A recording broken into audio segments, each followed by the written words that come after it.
Hello good people, good to see you once again. Leo tunazungumzia topic very hot about marriages or relationships na pesa, alright? Watu wengi wameni-DM wakaniambia, hey, you know what, nianzisha biashara nikaekea mke wangu, nianzisha biashara nikaekea my husband, nikafanya hivi, niko outside the country, I've been doing this. So leo tunaangalia what is the delicate balance between the two aspects, that is the relationship, alright? Either relationship kwa partnership kwa biashara, ama the relationship in a husband and a wife kind of a thing, and also finance, na kufind the balance between the two, kwa sababu this thing is inachangia a lot of breakages and also things, people even killing each other to that point. So anyway, let's get to see nini unaweza fanya and what are the do's and don'ts that you're supposed to engage when it comes to money and relationship or partnership in any kind of a business. Alright, but as always, usisahau kusubscribe, and that one is very simple, easier and fast. Alright, and what is the important? Ukisubscribe utakuwa unajulishwa any moment I upload a new video. And how do you do it? Hapo hivyo chini side ya right kuna ka button kameandikwa subscribe. Alright,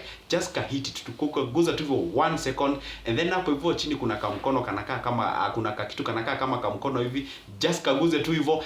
That's liking. Actually, the moment I upload a new video, guess what, you're a candidate to be notified when I upload it. Alright, so let's get into this today's hot topic. Make sure you watch up to the end ndio uweze kuelewa and you get the maximum information in this.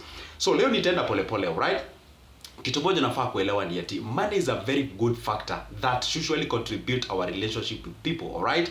Okay, so one thing that you're supposed to understand, that a lot of people have broken up because of money, or rather because of financial things, because people keep on blaming in each other, and today we are going to look exactly what are we supposed to do. Kitu moja nafaa kuelewa ni ati both genders we view money differently. The way women view money and the way men view money is totally different. And I always give this example.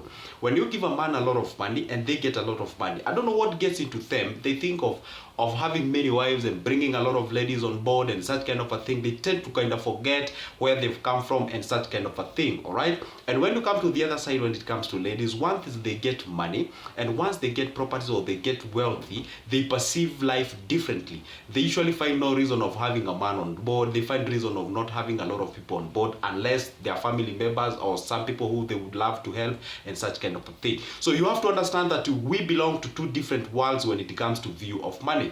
And we should always appreciate that. That's our diversity and that's the beauty, all right? So but first of all, how can we use that difference so that at least we can have a common goal? I always advise people, the moment, let's say you're married and you're a husband out there, you would like to start a business for your wife. Find the reason and the basis as to why you're starting that business, all right? Some people tell me, you know, I just want to set up a business for the wife so that at least she's idle and I don't want to get herself idle. Let's dissect that information. I just want to put up a business for my wife because she's idle and I don't want her to be idle. Tell me, what's that basis? Like, you just want to start a business for somebody not to be idle? The other point is they say like, okay, fine, I just think of a certain good business and I think I should set up for my wife and such kind of a thing. So I always say this, it's always good to engage each other when you want to start a business. As much as you as a husband, you feel like you want to start this business for your wife, it's always good to bring her on board. Let's have a conversation. Ask her, hey, you know what? Just don't even tell her you want to start a business. Just ask her, like, what, have you ever thought of starting a business? Yes or no? And if yes, then which one? And why that one? All right?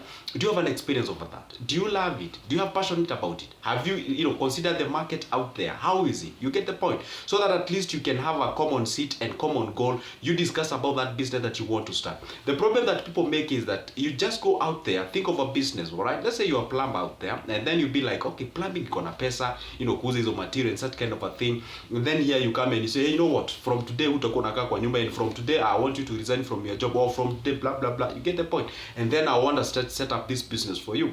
So you go out there, you set up that business for that individual who you never even consulted. You don't even know the passions and such kind of a thing, all right? In most cases, because they are your wives, they will tend to respect you and they will do what you say, all right? Because after all, you're the man of the house, all right? If you believe in that kind of a thing, right? So you find that you always rub shoulders because this person is not passionate about whatever you did set up. This person is not even conversant with whatever you're setting up out there. And the other thing, if you did set up that business on the basis of her not being, idle, then it becomes like not even a source of making money, but a place where I just be for me not to be idle. I don't know whether you're getting the point. So I always tell people, or the vice versa. There's some places you find that the lady has more money than the husband, all right?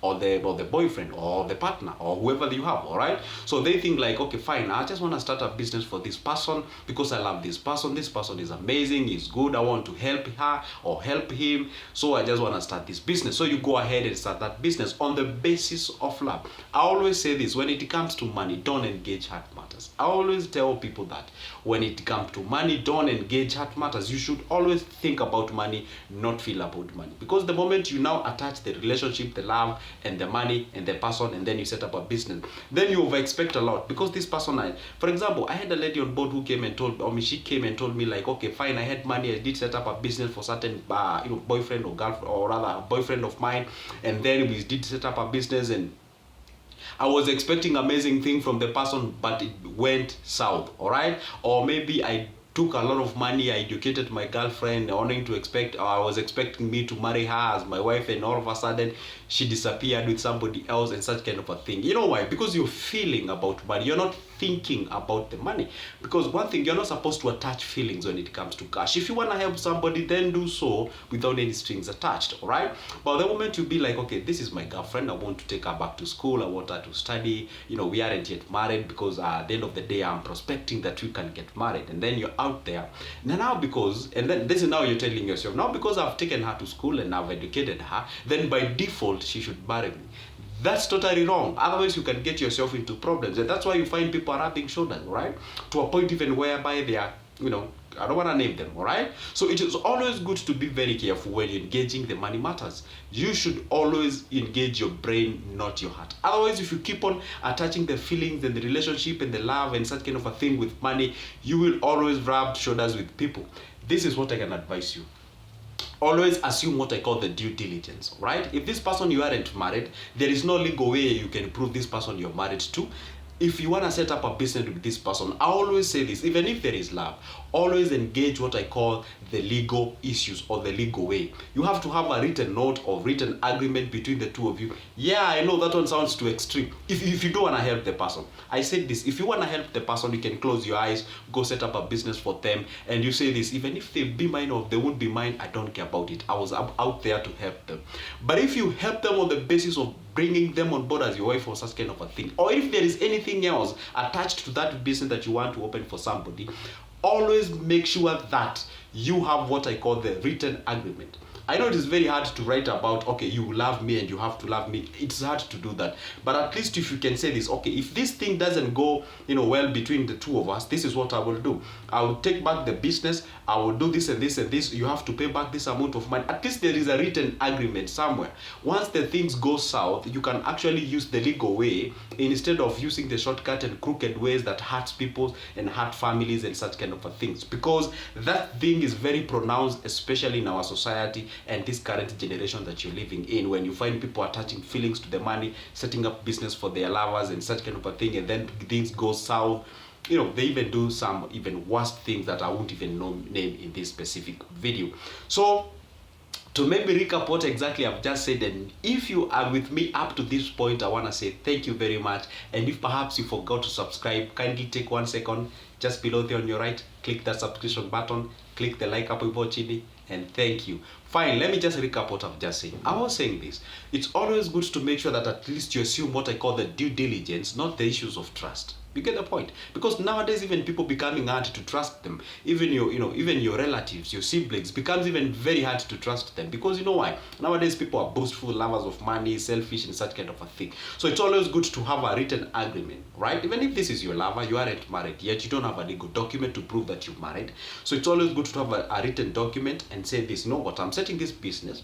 Okay, the two of you knows that you're doing it because of love. But again, if you have some strings attached, say this: what, if things go south, and if it comes to a point whereby you have to part ways, this is what I will do. I will want my business back on this agreement, or I want my money back on this agreement, blah blah blah, such kind of a thing. So even if things go south, you have an option what you can use. But this is what happens: you don't have a written agreement, you don't have anything that you discussed, and then things go south, things that you are never expecting. Your heart is hurt, and then you don't even know what to do. That's why you even choose to do things that are very outrageous and atrocities that are not actually good. That will be the easiest and the simplest way I can advise you. If you guys, you're out there, whether you're married or not, whether you're dating or not, whoever the heck you are, guys, always make sure that at least you know exactly what you're doing when it comes to cash. Otherwise, you might affect all of things, and you affect whatever you've achieved in a long term. All right. Anyway, my name is Joseph, and I always talk about money, finance, and anything related to your investment. I'm literally this guy who comes up and tell you, you know what?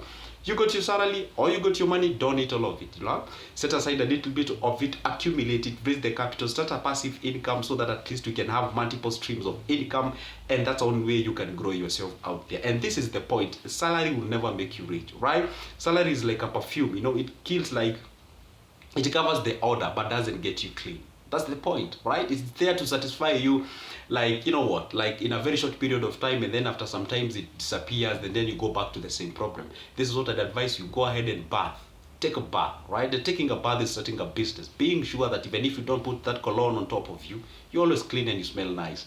That's it. That's an analogy that I've explained. For those who've gotten it, if you don't get it, forget about it. All right. So anyway, guys, what can I say as of now? If you're there, you'd like to get any of my books, that's on business ideas, business book, I know, business plans, any shares or circles or treasury bills, bonds, and such kind of a thing, or you prefer me to write you a customized business plan, that's what I do. Get my number. I'll leave my number in the description of this video, and my email as well, and I'll pin that number exactly on my, on my comment section. Comment down below, tell me what you think, and as of now, what can I say apart from thank you and see you